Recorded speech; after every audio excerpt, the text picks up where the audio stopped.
Perfect, excellent, and delightful in all respects.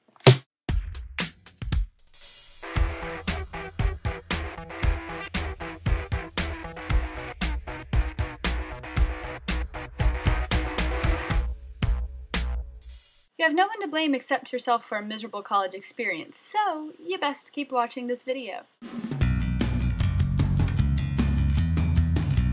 Today's list is 5 steps to your perfect college.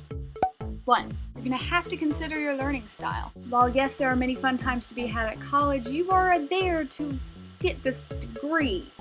You're paying a lot for it. You're going to need to be honest with yourself about a few things. Are you actually going to attend class? Are you going to need accessible teachers? Largely, this will be reflected in the school size. Even though I'm a fan of big state schools, I wouldn't survive there academically. This is largely in part because a small class at this university begins with 80 people. Meanwhile, at my college, the class size doesn't pass 40. For me, that means there's some accountability there for me to be in class every day, and I'm not just a number, there's a sense of community.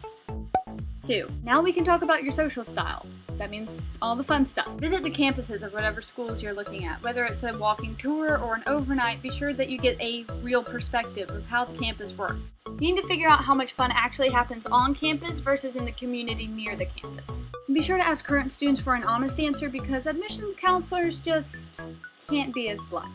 If the school seems perfect but is not going to supply you with much of a social life, don't give up because, you can still create your own fun.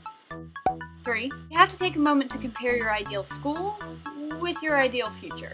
If you're already sure what you're going to major in, make sure not only that your school has that major, but that it's a respectable program. Doesn't mean that your school necessarily has to be recognized right off, but you need to be able to defend why you attended that school for your major. Now, if you're coming into school and you're undeclared, that's perfectly alright. Just make sure that your school offers a variety of programs so that you can find your niche. 4. Another harsh reality in selecting your college is your financial situation.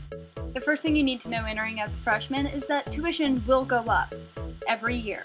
You also need to keep an eye on which scholarships you have aren't going to carry through all 4 years. But I'm not telling you to give up on your ideal school just because it's too expensive. Apply for scholarships. No matter how improbable it is that you're going to win or how foolish the topic is, apply. Just taking the initiative to apply for a scholarship is far more than a lot of people will do, and you have nothing to lose. The college I attend is over $36,000 a year. Between scholarships and grants, I don't owe anything. I don't even have any student loans. So it can be done.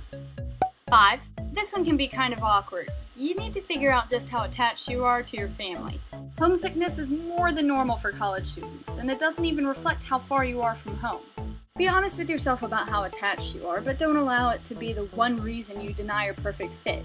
With Skype and technology today, it's really easy to keep in touch. Just make sure that you give your family the Skype lesson before you go to college. Not easy on the phone. And yes, I'm a believer that you should live on campus for at least your freshman year. My school's only 7 minutes from my home, and it's like a completely separate world. Now, there are far more than 5 things that define your perfect college, but these are 5 steps that'll help you get there. I'd like to suggest that you should make a pro-con list for all the schools that you're seriously considering. That's all I have for you today. If you have any questions or would like to discuss your ideal college fit or your college memories, let me know down below. I got nothing better to do.